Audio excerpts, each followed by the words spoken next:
All right, this is St. Anthony of Padua Retrad, and today I wanted to take a look at Genesis chapter 49 and look at the prophecy that Jacob gives to his children at the end of his life. I think at first, when we read this prophecy, it's easy to just kind of read over it because there's a lot of details that don't seem to make much sense, and it just seems like a lot of words. And so it's easy just to read over it and be like, okay, let's move on to the next chapter because we just don't see the significance maybe of it, or it just doesn't make sense. I think that there's a lot of important details in this prophecy that we can look at. The way I'm going to look at this particular prophecy, and I think that what I'm going to say is nothing crazy. Uh, I I believe it will certainly fit along with Catholic understanding of how this prophecy should be understood. So just take it for what it is. Okay, this is just how I'm understanding this particular prophecy of Jacob. So just understand that this is just my take. Okay, uh, there are certain things in here I think that are very clear, especially his prophecy over Judah is clearly referring to the Messiah. Um, but as a whole, this is how I look at this, and we can check it out together. Is that when Jacob is prophesying over his 12 children, that the prophecy refers to Israel, you could say the church as a whole, so that yes, they may have individual references to the individual sons, and they may have a specific reference to them, but that's not as important as that they that the prophecy are basically 12, I could say 12 prophecies, descriptions of what is going to take place with the church, Israel, whatever, in the last days. And the sons and the sons represent are just used to speak of those different things that they have to look forward to. So that it's not as important necessarily, what prophecy is given over Issachar or Naphtali, but whatever's said of Naphtali and Issachar is going to be something that Israel will see. It pictures them some way. It's one thing to look forward to, if that makes sense what I'm saying. Certainly, it may. I have no doubt that it certainly has some. There may be a certain reference to them that maybe been lost. But what is said of to if Issachar and Naphtali and so forth and others within the tribe, as a whole, Israel will experience and see. And when I say Israel, I say I'm speaking of the church as well, because we see that this prophecy is to take place in the last days. That's what is foretold. So if we look at let's see, verse 1 of chapter 49 of Genesis, it says, "And Jacob called his sons and said to them, Gather yourselves together, that I may tell you the things that shall befall you in the last days." So this is a prophecy of not some near future reference, not even really the time of them as a people, really, when during the time of the judges or whatever. It says for the last days. Now the last days in prophetic language speaks the time of the new covenant era, basically from the time of Christ's resurrection till his second coming. That's the time of the last days, and we can see this in the book of Acts, where Peter quotes the prophet Joel, where he says, "In the last days, young men shall prophesy and have dream dreams and so forth." He he's Even Saint Paul says that what was written in the scriptures are for our benefit, whom the end of the ages has come upon. So the last days is a period of time of the new covenant. So here Jacob is prophesying what is to become of Israel in the last days. what they can expect. So it's a very distant prophecy. It's something that they would not readily understand, obviously, and it refers to the time of the Messiah and the time of the church. So it's very mystic, you know. So what he says here is going to be kind of mystic. It's going to be kind of hidden. They're not going to fully grasp it. So that's something to keep in mind. The time period of the prophecy. The time period of the prophecy is the last days. All right. So if we understand that, we can kind of look at this particular prophecy. All right. So if we look, let's look at verse 2 and onward of chapter 49, Genesis. Jacob is speaking. He says, "Gather yourselves together and hear, O ye sons of Jacob, hearken to Israel your father." Then he begins to prophesy over Reuben. He says, "Reuben, my firstborn, thou art my strength, and the beginning of my sorrow. Excelling in gifts, greater in command. Thou art poured out as water, growing thou not, because thou wentest up to thy father's bed, and didst defile thy couch." So here it speaks. So he prophesies over Reuben that that the firstborn will not gain the inheritance. Right? He says, "Thou art my strength," meaning they were to be that Israel. Because keep in mind, it's speaking of Israel as a whole. Israel was the first strength whom God had brought together to form as a nation, and gave His covenant, His laws, and so forth too. But they were, it says, also the beginning of my sorrows, meaning they began to rebel against Him, fall into idolatry, and all other kind of evil.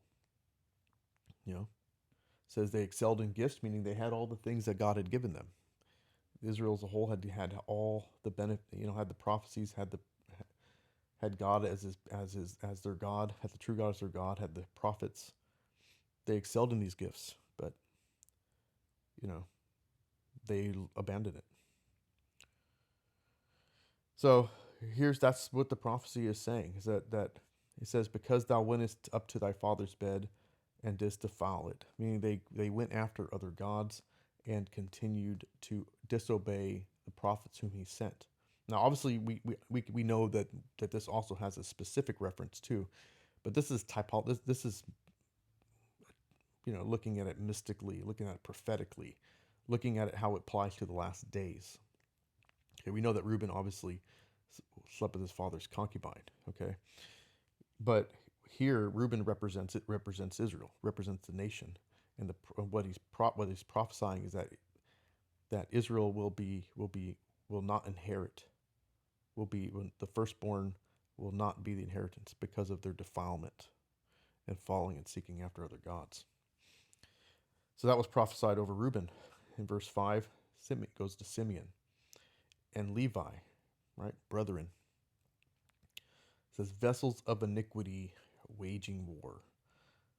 It says, "Let not my soul go into their council, nor my glory to be in their assembly. Because in their fury they slew a man, and in their self-will they undermined a wall. Cursed be their fury, because it was stubborn, and their wrath, because it was cruel. I will divide them in Jacob, and will scatter them in Israel." So here he speaks about Simon and Levi, speaking of Israel as a whole. Right now, obviously, what we see is that the priestly class, whom God brought from Levi and Simeon, they were the ones that put to death the Messiah. They put to death our Lord. They're the ones who falsely accused our Lord and put Him on the cross. All right, that's what it says, that they slew a man. Right, it says, "In their fury they slew a man."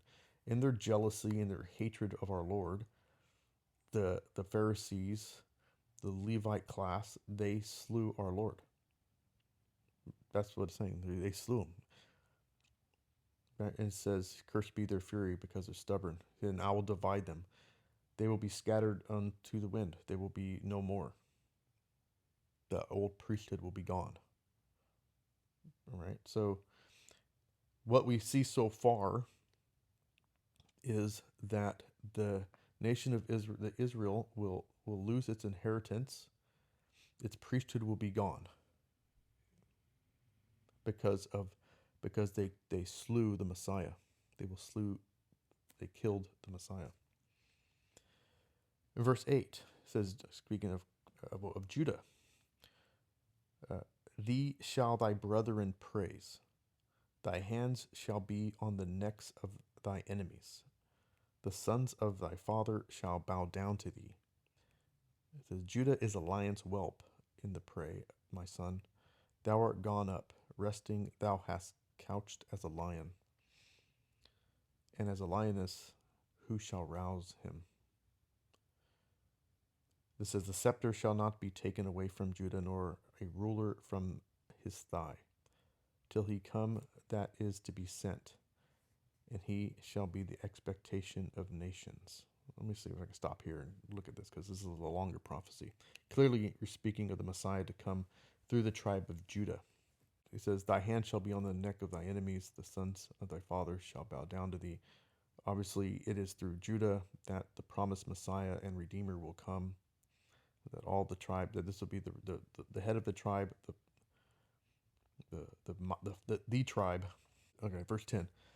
The scepter shall not be taken away from Judah, nor the ruler from his thigh, till he come that is to be sent,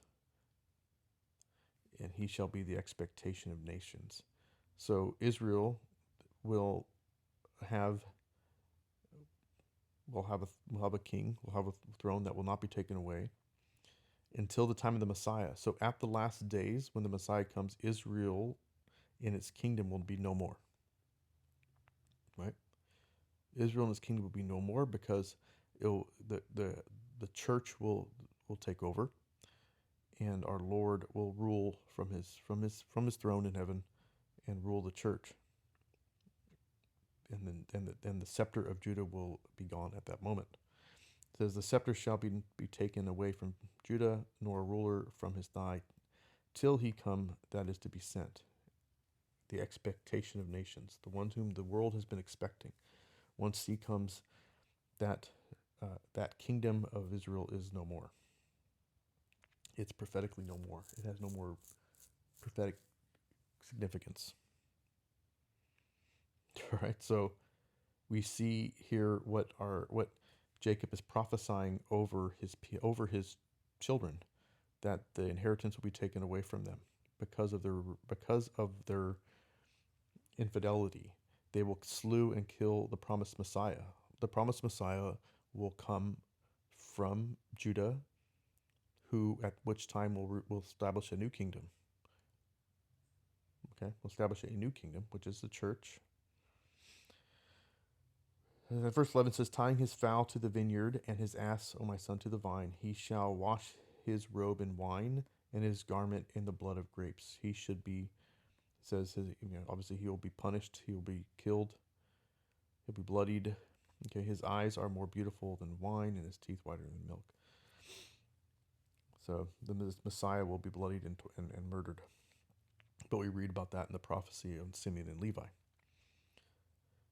These will get a little more obscure as we get to the smaller sons, you could say. It says, Zebulun shall dwell on the sea shore and in the roads of the ships reaching as far as Sidon.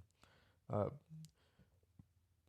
I look at this is that the kingdom of Israel and the church will be spread abroad, will be spread out to the sea and so forth. That they won't be super localized, but they will be spread throughout the known world. It says, Issachar shall be a strong ass lying down between the borders. There will be in the last days, Israel will be a block to prevent the gospel. Be kind of a blockage, but it's not going to prevent the gospel from spreading. But they will be basically a roadblock to stop the spread of the gospel in this new kingdom. That's what's prophesied over Issachar, I believe. Verse 16, Dan shall judge his people like another tribe of Israel. Let Dan be a snake in the way, and a serpent in the path, that biteth the horse's heel, that his rider may fall backward. I will look for thy salvation, O Lord. That was prophesied over Dan. The fathers have, that I understand, the fathers understand here, of course, speaking of the Antichrist, that the Antichrist will come from the tribe of Dan. But okay, now how I'm how I'm going to say this is this: that I don't think anybody knows. Okay, who's part of the tribe of Dan, who's not. But what this is prophesying is that the Antichrist is going to come from the Jewish people, and that the fathers have understood that, and they will rise up as a new judge. Basically, I would say like as a rival to what Judah is, and that's what verse 16 says. Dan shall judge his people like another tribe in Israel. He will be like a new leader, the new Judah, who will bring in the Antichrist. And that's what it says in verse 17. Let Dan be a snake in the way, a serpent in the path. Basically, yeah, that's what the devil was in the garden: a serpent, a snake, and that's what the Antichrist is. Right? He's going to go around and devour. So in the last days, this is what is to be expected. That the nation, that through Israel the Antichrist will rise and persecute the church and the Messiah. It says, Gad being girded shall fight before him, and he himself shall be girded backward. Maybe it's speaking about how there will be those that will join themselves to the Messiah. I mean, to the Antichrist. I'm not sure. Asher, his bread shall be fat, and he shall yield dainties to kings. We could say that the church, we could understand this as the church being a benefit to the nations and giving its truth to kings to be spoken, to be a benefit to the world. Naphtali, a heart let loose and giving words of beauty. Here, same kind of thing. The benefit of the gospel and its benefit to the world and its increase. That's how I understand that. It may not be the way to understand it. It says Joseph is a growing, in verse 22, Joseph is a growing son, and comely to behold. The daughters run to and fro upon the wall. The way I understand this is that Joseph represents the Gentiles. Okay, Ephraim and Ephraim and all that prophetically speak of the Gentiles, and that the Gentiles will basically grow and become large. And that's what I think this is speaking of, is that the kingdom will be predominantly made up of the Gentiles, of basically, quote unquote, Joseph and his sons. So Joseph is a growing son, and comely to behold. The daughters run to and fro upon the wall. But they that held darts provoked him, and quarreled with him, and envied him. His bow rested upon the strong, and the bands of his arms, and his hands were loosed by the hands of the mighty one of Jacob. Thence he came forth a pastor, the stone of Israel. This is how I look at it. That it's speaking of the growth of the Gentiles. It says, the God of thy fathers shall be thy helper, and the Almighty shall bless thee with the blessing of heaven above, and with the blessing of the deep that lieth beneath, with the blessings of the breasts of the womb. Verse 26, the blessing of thy father are strengthened with the blessing of his fathers, and the desire of the everlasting hills shall come, and may they be upon the head of Joseph, and upon the crown of the Nazarite among his brethren. Again, I said, the increase of the Gentiles in the church. That's what the blessing of Joseph means. So, what we see so far is that Israel in the last days their inheritance will be taken away. They'll slay the Messiah. The Messiah will come from Judah, and will establish a new kingdom. Right? It will spread to the seas and to the other areas of the world. It will have opposition as it spreads. As we see from Issachar, prophecy of Issachar, it will have opposition as it spreads, but eventually it cannot be stopped. A false leader will arise up in the last days. An antichrist will come and persecute the church All right. And it will be joined by others. The church itself will be prosperous, and that the kings of the world will hear of its wisdom. We see this from Asher and Naphtali, and that the Gentiles will make up the predominance of the new kingdom. And we see this from Joseph, the prophecy given to Joseph. That's what we see so far. So, at least in my understanding of this. And verse 27 says, Benjamin, a ravenous wolf, in the morning shall eat the prey, and in the evening shall divide the spoils. I'm not sure how to take that either. All these are the 12 tribes of Israel. Right? This is verse 28. These things their father spoke to them, and he blessed every one with their proper blessing. And he charged them, saying, I am now going to be gathered to my people, bury me with my fathers in the double cave, etc., etc. So he prophesies these 12 prophecies over the different 12 tribes. So I said some of them are very obscure. It's hard to fully grasp, but I think the principle of how to look at this is a picture, a representation of the church in the last days, and what it is to expect, and what is to become of Israel as a nation. Hopefully, this makes some sense. I mean, obviously, I'm open to correction on this, but this is just how I look at it. And if you read over it, maybe that might help you come up with something else, or maybe see more if there's what the fathers may say exactly about it. But yeah, so I think that there's a lot of great mystery in some of these passages that can get obscured if we just focus too many into the fine detail. Like, if we're trying to look for a localized fulfillment, like, oh, how does this speak specifically of Issachar, or how does this speak specifically of Naphtali? Oh, that must be something in the past. No, Naphtali and Issachar, they're just props to represent a truth for the last days of the church in Israel. That's how I look at those very obscure things. Judah, obviously, we know what it's speaking about. Dan, we hear from the fathers, represents the Antichrist. So anyway, let me know in the comments what you think. If this is something that's interesting to you or not. If this is something that can make some sense. Or give me your thoughts on some of those prophecies, in the comments. Let me know. Ave Maria.